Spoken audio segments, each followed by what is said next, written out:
All right, for day 3, we are going to be starting a new score. Now, the D major scale that you've been working on for a couple days, we will come back to that a little bit later and do a bit of modification.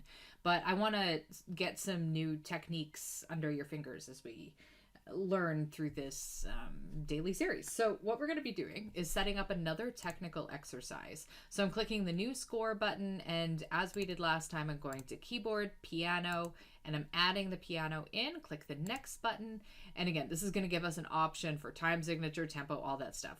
We're mostly going to leave this the way it is. The one thing I do want to change to start is I want to make the key in C minor, because we're going to be doing 2 different arpeggios, and our first arpeggio is going to be C minor.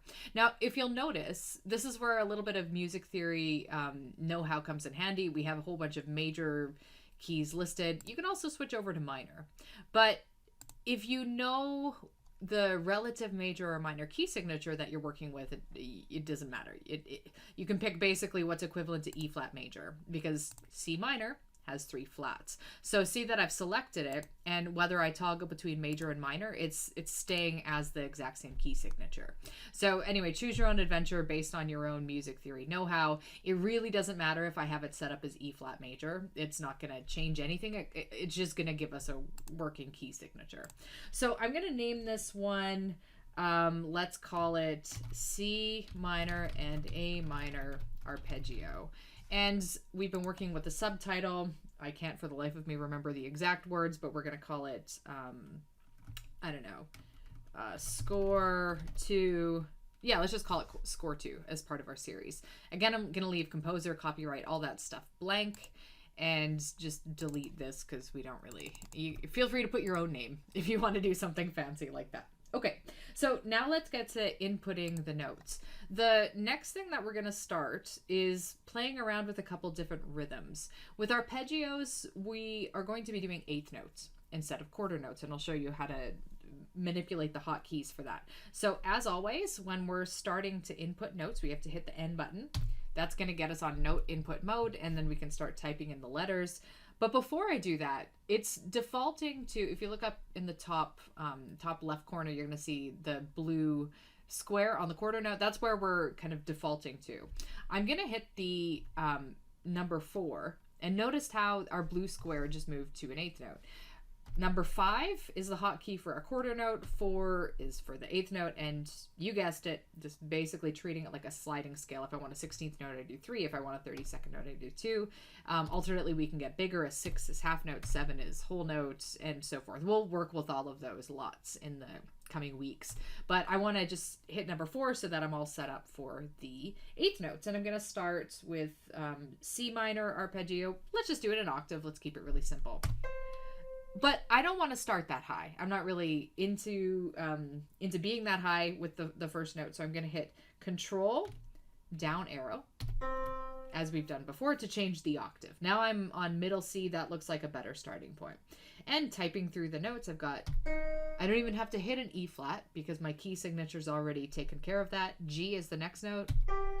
And then C, I'm just doing a 1 octave arpeggio. Actually, you know what, just for fun, let's do 2 octaves. E flat, G, C. And then now I have to come back down. So I'm going to hit G, basically do everything going backwards until we land on our final C. But you know what? I don't like that final C being an 8th note. I think it looks kind of weird. I think maybe if you would play this, you'd linger a little longer on that last note. So I'm going to go back and modify that note. Actually, let's... and there's a couple ways we can do this. So I'm going to exit note input mode. I just hit the N button. And you know what? I can literally just click the note in question and manually click through the quarter note. That works pretty well.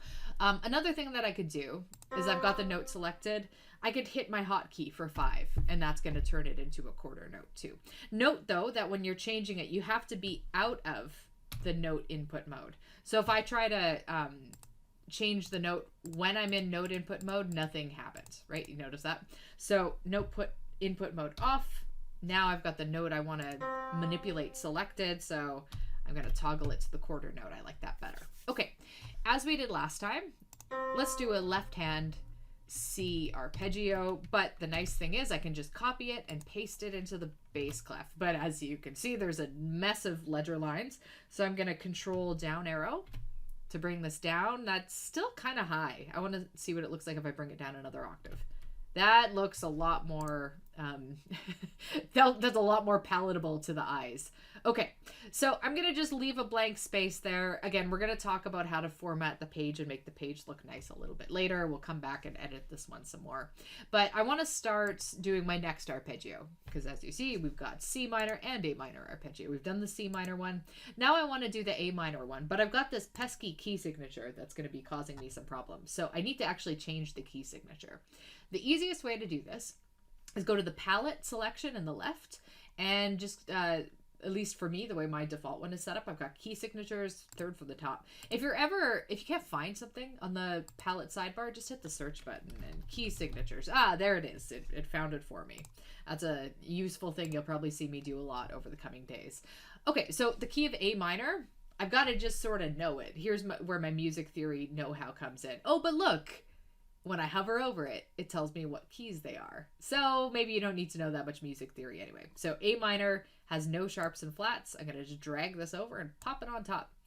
And you'll notice that it gives some, basically like a courtesy to note that the key signatures changed at the very end of the line. That's fine. I'll just leave that there for now. That's going to work quite nicely. Okay. So I'm going to do a big old copy paste again.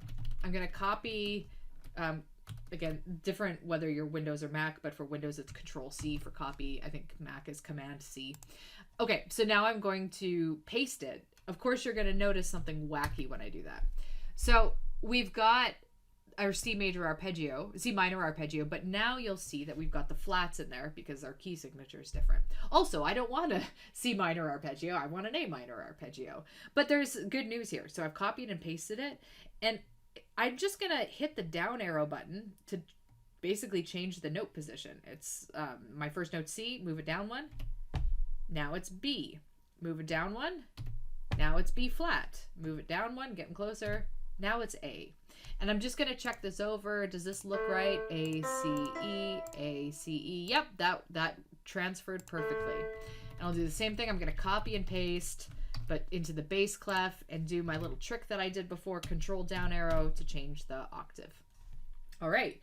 And the final step here is going to be to delete the extraneous measures. We've got a lot of measures left over. I just selected them all.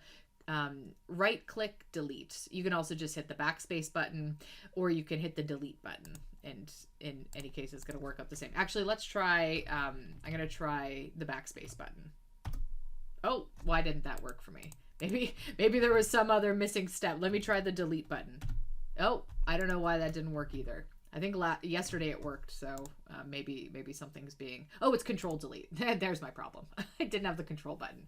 All right, and again, you'll notice that we've kind of got this nice little double bar line to finish. You know what, though? I'm going to select in the palette bar lines. There's a bar line section, and I'd really like to put a double bar line after the first arpeggio, just to maybe more clearly separate them as separate arpeggios. I also don't really I'm not really into the courtesy key signature here very much. Maybe I just don't want it to be there in my final version. So what I'm going to do, I'll talk more about this in coming days. I'm just going to hit the V button, V for visible or invisible. Notice how they're still sort of there faintly in the background, but if I export this to PDF, we'll talk about that later too, this isn't going to show up on the score. It's just a way to kind of visually get rid of it.